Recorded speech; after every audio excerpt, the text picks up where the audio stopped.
Bismillahirrahmanirrahim. Assalamualaikum warahmatullahi wabarakatuh.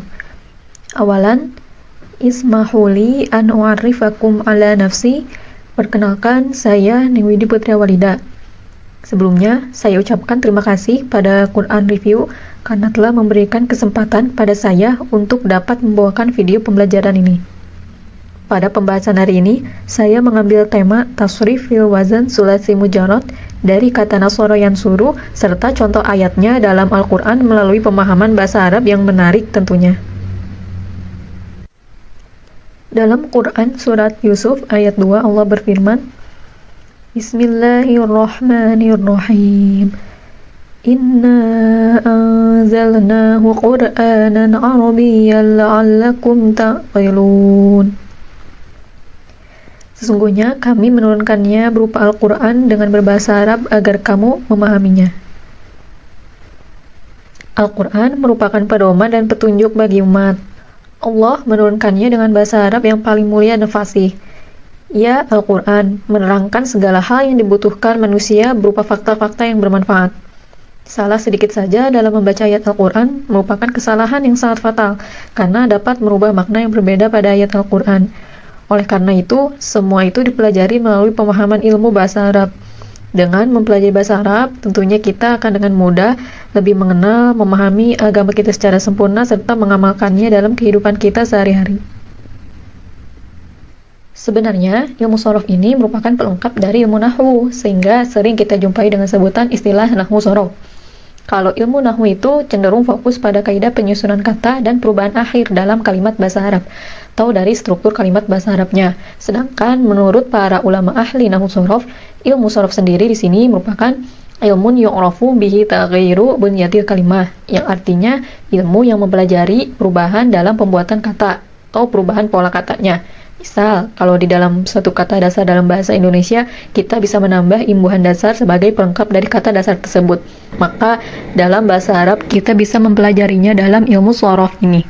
Ma'rifah, aslul kalimah, ma'nan, walafzon. Jadi, dengan mempelajari ilmu shorof, kita bisa mengetahui kata dasar dari suatu kata, baik dari segi pemahaman maknanya maupun sisi lafaznya. Contoh, di sini ada kata nasoro dan yang suruh. Nah, perubahan dari kata nasoro menjadi yang suruh itulah disebut dengan istilah tasrif.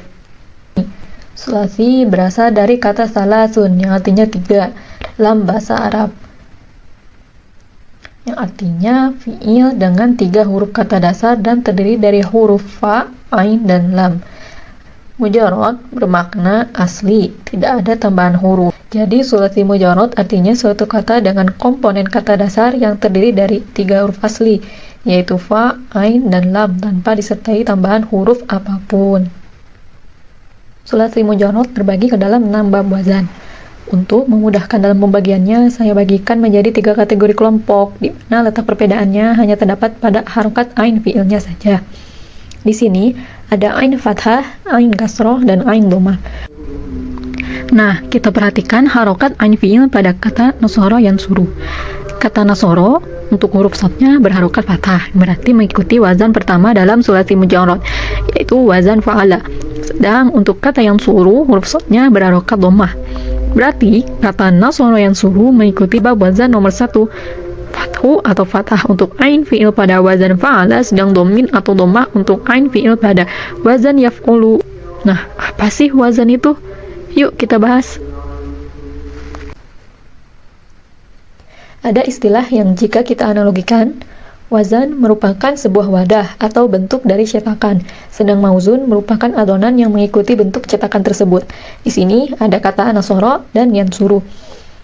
Kata nasoro di sini merupakan sebagai mauzun. Mauzun artinya itu tadi yang mengikuti cetakan bentuk wazan fa'ala.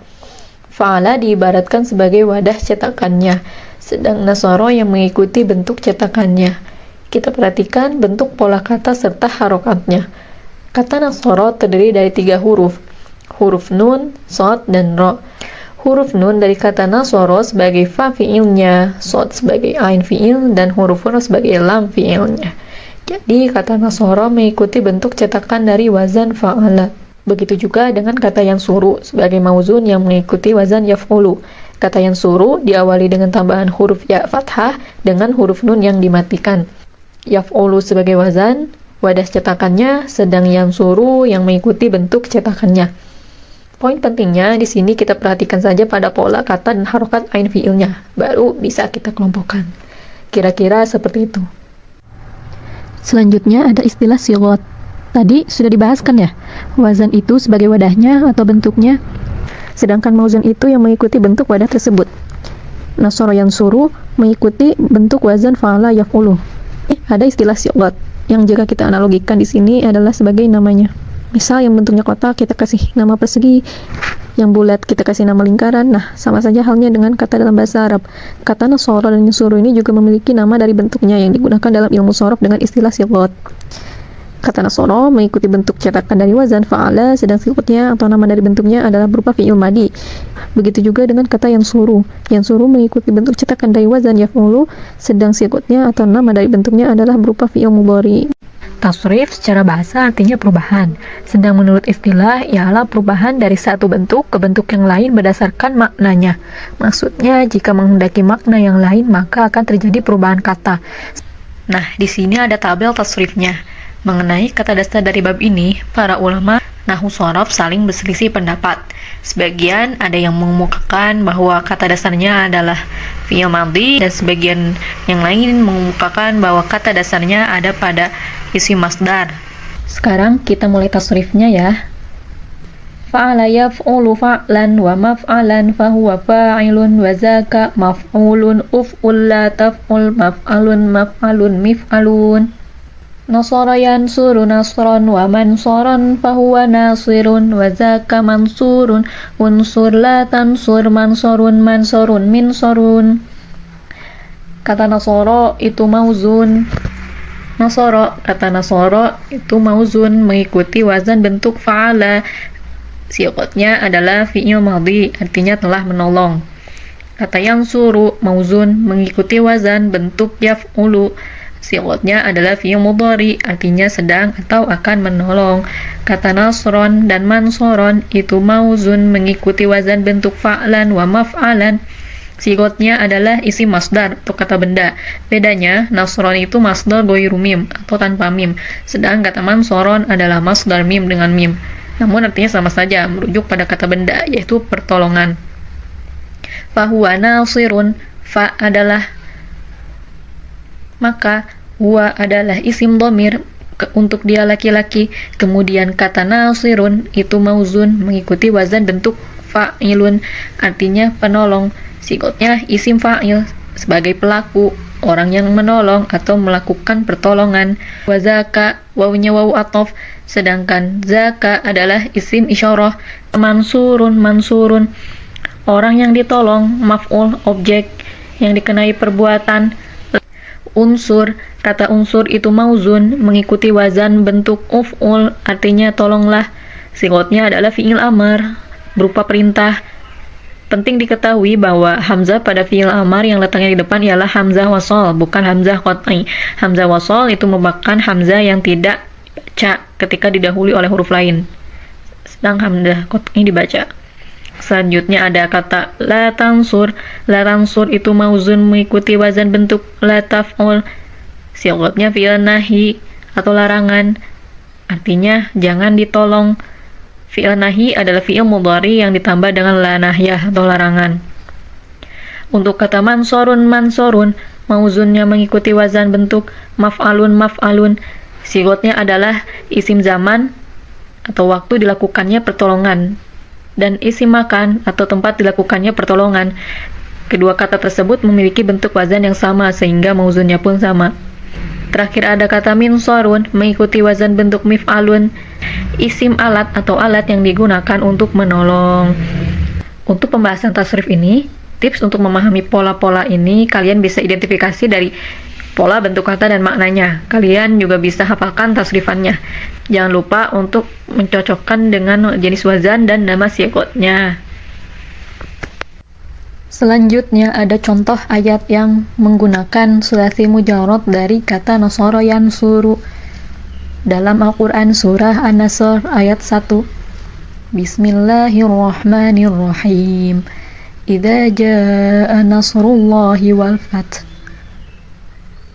Nasru kata nasr yang ditandai warna merah pada ayat tersebut merupakan bentuk sigot dari isim masdar merujuk pada kata benda dari kata dasar tolong, yaitu pertolongan. Lalu gimana cara kita mengetahui sigot dan bentuk dari suatu kata? Ini kan tabel tasrif di kata nasr yang suruh yang saya kutip dari kitab tasrif. Jadi untuk mengetahui pola-pola katanya tidak ada pilihan selain menghafal dan mengecek di kitab tasrif tadi. Di sini kita lihat ada kata nasron, isim masdar ghairu mim, merujuk pada kata benda dari kata tolong, yaitu pertolongan. Di sini ada contoh dalam Al-Quran surah Shaf ayat 14. Bismillahirrahmanirrahim. Ya ayyuhalladzina amanu kunu ansarallah. Nah, ada kata ansor yang sudah saya tandai. Di sini agar dapat mudah mengetahui kata dasarnya, kita harus mengetahui artinya dulu. Kata ansorun merupakan isim jamak taksir dari kata nasirun atau isim fa'il dari nasara yansuru. Nasirun, ansorun. Nasirun satu orang penolong, ansorun penolong-penolong. Pola isim jamak taksir sendiri adalah dari huruf fa, ain, lam ditambah huruf awal hamzah qata, alif dan hamzah serta tambahan huruf alif sebelum huruf terakhir atau disebut huruf ilat. Dari kata ansorun mengidentifikasi huruf ilatnya, kita dapat menghilangkan harokatnya dulu. Berarti ada huruf nun, shad, dan ro dari kata dasar ansor. Sisa yang kita temukan adalah alif awalan serta alif sisipan. Nah, bagaimana caranya agar kita dapat mengetahui adanya huruf ilat dalam suatu kata? Oke, simak pembahasan berikut ya. Dalam ilmu shorof terdapat huruf alif, waw, dan ya. Nah, ketiga huruf ini sering biasa disingkat menjadi awi. Huruf-huruf ini merupakan abjad ilat yang mana dikenal dengan istilah huruf madlin untuk memperpanjang bacaan. Fungsinya untuk memperpanjang bacaan atau sebagai huruf ziyadah, huruf tambahan. Nah, di sini bisa kalian lihat ada tabel untuk huruf-huruf ilatnya. Rumusnya ada dengan memperhatikan adanya tambahan dari huruf awalan, sisipan, serta akhiran dari kata dasar. Bisa kalian catat rumus ilatnya. Tadi setelah kita identifikasi, huruf sisanya adalah huruf A, alif fathah di awalan serta alif sisipan. Kita perhatikan pada tabel ilat awalan al mamimu ya yuta tu a. Nah, A ada huruf A. Kemudian kita cek pada tabel sisipan. Ada di alif, waw, dan ya. Nah, ada alif. Kira-kira seperti inilah mengidentifikasi kata dasar dari suatu kata. Selain dengan cara ini, kalian juga bisa ngecek pada tabel yang ada pada kitab tasrif maupun kamus bahasa Arab.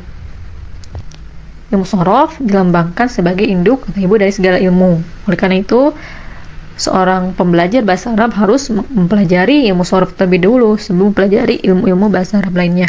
Shorof membahas terkait asal-usul kata yang dengannya kita dapat mengetahui bentuk-bentuk dari kata-kata bahasa Arab dan keadaannya.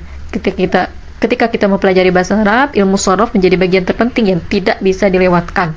Ilmu shorof adalah salah satu bagian dari unsur bahasa Arab yang menunjang keberhasilan dalam pembelajaran bahasa Arab.